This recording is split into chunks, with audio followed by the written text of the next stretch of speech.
Welcome to Guide Guru. We hope this video helps. You start by verifying prerequisites so fixes don't fail.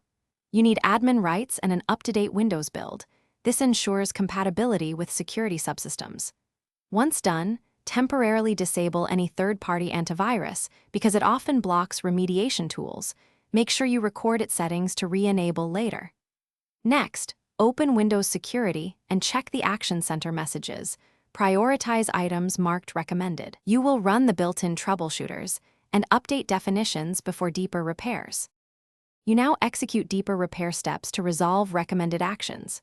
First, update Defender signatures so remediation targets are current. Then open an elevated command prompt and run sfc/scano to repair corrupted system files. After sfc completes, run dism/online/cleanupimage/restore health to fix component store issues. Make sure Windows Security and Security Center services are running. If not, restart them. Once these commands finish, check Action Center again to see which recommendations cleared and which need manual attention. You finish by restoring the environment and confirming stability.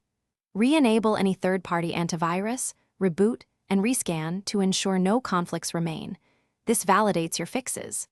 If a recommended action still appears, create a new user profile or perform an in-place repair upgrade to refresh system components without losing apps.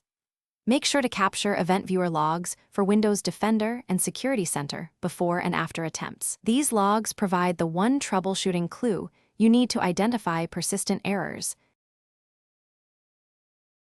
Thanks for watching. Consider subscribing if we helped you today.